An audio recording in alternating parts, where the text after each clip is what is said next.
Eliona, sa po përfundon debatin e tensionuar me Londrimin, nuk arrin më ta mbaj veten. Ajo largohet paksa nga grupi, ulet në një cep të dhomës së ndenjes dhe shpërthen në lodh. Lotët I rrjedhin pa ndalur dhe shihet qartë se fjalët e Londrimit e kanë prekur shumë më thellë nga sa ajo kishte treguar gjatë debatit. Ajo nis të marrë frymë me vështirësi, e tronditur nga mënyra se si ai ja akuzoi, sidomos kur I tha se ajo vetëm viktimizohej dhe sillej si fëmijë. Këto fjalë duket se e kanë lënduar shumë, sepse Eliona gjithmonë është përpjekur të tregojë se ka një zemër të butë dhe se emocioneve nuk u shpëton dot. Ndërsa ajo fshin lotët me duar. Përshpërit në nxë se nuk e priste që dikush ta gjykonte kaq rënd për diçka që ajo e konsideron pjesë të natyrës së saj. Sa më shumë mendon për atë që ndodhi, aq më shumë acarohet dhe mërzitet. Ajo e ndjen se nuk është as pak mirë dhe se gjithë presioni I ditëve të fundit I ka rënë mbi shpinë njëherësh. Disa banore shikojnë me shqetësim nga larg, duke kuptuar se debati me Londrimin I ka shkaktuar një goditje emocionale të fortë. Eliona e mbulon fytyrën me duar, duke u përpjekur të qetësohet, por emocionet e saj janë shumë të forta. Ajo e ndjen veten e lënduar, e keqkuptuar dhe e pambrojtur, dhe kjo e bën të shpërthejë edhe më shumë në lodh. Duke treguar se për të momenti ka qenë shumë I vështirë për t'u përballuar. Eliona ulet në divan, me sytë e mbushur lodh dhe me frymëmarrje të rënduar. Ajo duket e dëshpëruar, duke u përpjekur të përballojë ndjenjat që e kanë kapluar papritur. Me një zë të dridhur, ajo fillon të rrëfejë emocionet e saj më të thella. Më mungon shumë mami, thot ajo, duke ulur kokën dhe duke fshirë me dorë lotët që I rrëshqasin poshtë faqeve. Ndërsa fjalët dalin nga zemra e saj, sytë I shkëlqejnë nga lotët dhe një trishtim I thellë duket se e ka kapluar çdo pjesë të trupit të saj. Ajo vazhdon me zërin e dridhur, duke treguar se sa shumë e ka ndjerë mungesën e nënës së saj që nga viti kur ajo ka ndëruar jetë. Çdo fjalë duket sikur e lëndon më shumë. Sepse kujtimet dhe dashuria për maman janë ende shumë të forta, nuk ndalet. Nuk ndalet kurrë në zemrën time. Sa herë që mendoj për të, ndjej boshllukun që më ka lënë. Mami im, dua ta shija përsëri, dua ta përqafoja. Por nuk mundem, thot Eliona, duke qarë pa pushim. Banorët e tjerë e shikojnë me dëmshuri dhe disa afrohen për ta përqafuar, duke I dhënë mbështetje, por asgjë nuk mund të zëvendësojë mungesën që ajo ndjen. Lotët e saj vazhdojnë të rrjedhin ndërsa ajo përpiqet të përballojë dhimbjen e madhe dhe dashurinë e paplotësuar për maman e saj. Në këtë moment, dhoma e shtëpisë mbushet me një qetësi të trishtë, sepse të gjithë e kuptojnë se ajo po përjeton një dhimbje të thellë që nuk mund të zbutet me fjalë të thjeshta. Lotët dhe rrëfimi I saj tregojnë një lidhje të pazvendësueshme dhe një vuajtje që mbetet në zemër për një kohë të gjatë. Alba dhe Londrimi përfshihen në një debat të fortë në mes të sallonit, ku tensioni duket I padurueshëm. Ndërsa Londrimi përpiqet të mbrojë qëndrimet e tij, Alba e ndërpret me një ton të prerë dhe të ashpër. Ajo nuk kursen asnjë fjalë, duke I thënë Londrimit se nuk është njeri I mirë dhe se sjellja e tij nuk është e pranueshme. Ti nuk je njeri I mirë, thot Alba me zë të lartë, ndërsa shikon direkt në sy Londrimin. Dhe as nuk je burr, je femër me sjellje. Fjalët e saj bien rënd në dhomë dhe banorët që ndodhen aty afër ndalojnë për një moment, duke I vënë re tensionin që ka kapluar atmosferën. Londrimi tenton të reagojë, por Alba nuk e lejon të thot asgjë. Ajo vazhdon të flasë me një ton të ashpër dhe të sfidueshëm, duke përforcuar çdo fjalë me gjeste të forta dhe shenja të pakënaqësisë së saj. Ti gjithmonë mendon se je më I mençur se të tjerët, por nuk je. Sjellja jote është qesharake dhe nuk meriton respekt, vazhdon Alba. Londrimi provon të qetësohet, por duket qartë se reagimi I saj e ka prekur. Ai përpiqet të justifikohet, por fjalët e saj janë të forta dhe nuk e lejojnë të marrë frymë.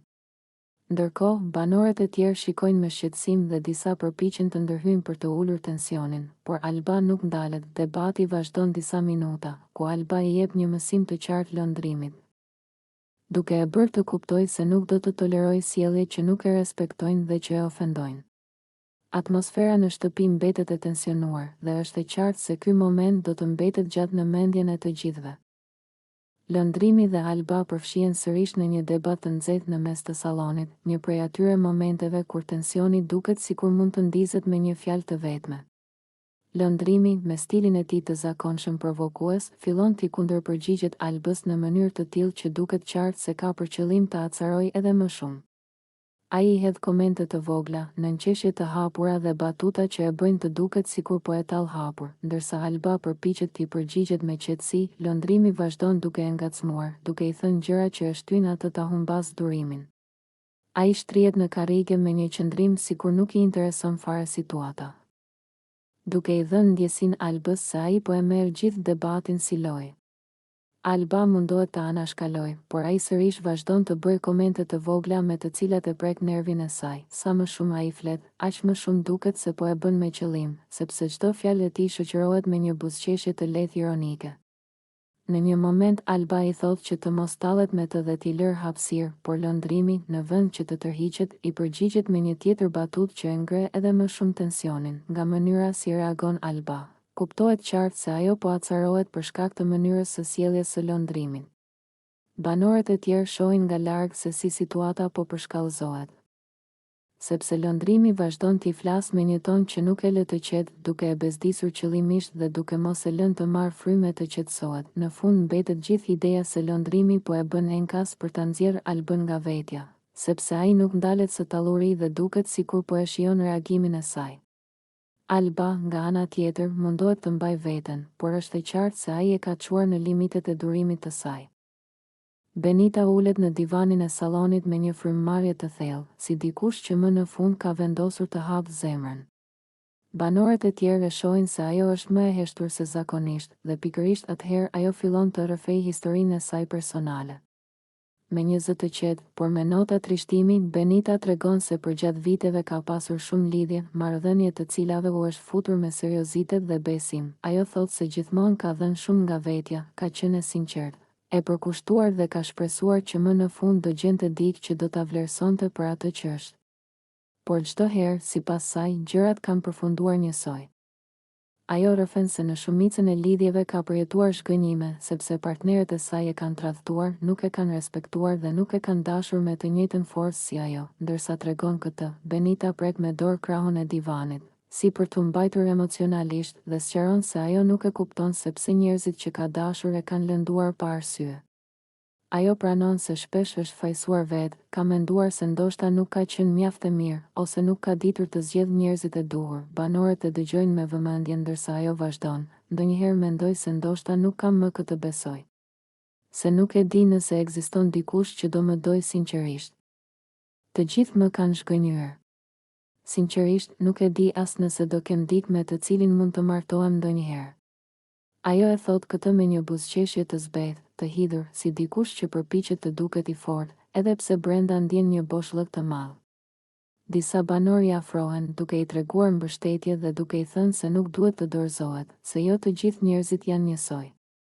Por Benita përsëri thekson se e ka të vështirë të besoj, sepse e ndjen se e ka humbur durimin dhe shpresën për marrëdhënie të shëndetshme. Në fund, ajo merr frymë thellë dhe mbyll rrëfimin me fjalët: "Nuk dua të dorëzohem, por ndonjëherë ndihem sikur jam lodhur.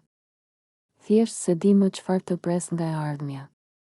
Alba fillon të shqetësohet sapo kupton se arushi I saj I preferuar nuk është më aty ku e kishte lënë. Ajo kontrollon dhomën, divanin, garderobën dhe çdo qoshe të shtëpisë, por arushi nuk gjendet askund. Me çdo sekondë që kalon, fytyra e saj nis të ndryshojë dhe tensioni I rritet dukshëm. Ku është? Kush ma ka marrë? Përshpërit fillimisht me nervozizëm, por zëri I saj shpejt bëhet më I lartë. Banorët e tjerë shikojnë njëri tjetrin pa e ditur si të reagojnë. Alba fillon të ecë me hapa të shpejt nëpër shtëpi, duke pyetur secilin banor, një nga një, me ton gjithnjë e më të acaruar. Ajo nuk merr asnjë përgjigje të qartë, dhe kjo e bën të shpërthej edhe më shumë. "A është lojë kjo?" thërret ajo e irrituar. "Ju duket që sharake të më zhdukni arushin? Më mirë tregoni tani." Ndërsa ajo vazhdon të kërkojë, acarohet aq shumë sa nis të flasë me ton të lartë ndaj të gjithëve. Fytyra I skuqet nga nervat dhe gjestet I bëhen më të theksuara, duke treguar se e ka humbur durimin komplet. "Më sillni arushin menjëherë," thot ajo e nervozuar. "Nuk dua as justifikime. Po e mbani me lojë këtë punë." Banorët e tjerë që e shohin reagimin e saj mbeten të shtangur, disa shohin me habi, të tjerë me shqetësim, pasi duket qartë se ajo është jashtë vetes nga mërzia. Ajo ngrit zërin edhe më shumë, duke u ankuar se askush nuk e respekton dhe se kjo gjë po e çon drejt një shpërthimi emocional. Në fund, ajo qëndron në mes të sallonit, duke kërkuar përgjigje dhe duke i bërë të ditur të gjithëve se nuk do të qetësohet derisa Harushi t'i kthehet. Atmosfera në shtëpi tensionohet dhe të gjithë e kuptojnë se situata është bërë serioze për të. Labinoti ulet pranë Albës në obor, aty ku ajo po pinte kafen dhe po shijonte pak qetësi pas gjithë debateve të ditës. Ai afrohet me një buzëqeshje ironike, sikur ka diçka sekrete për t'i thënë.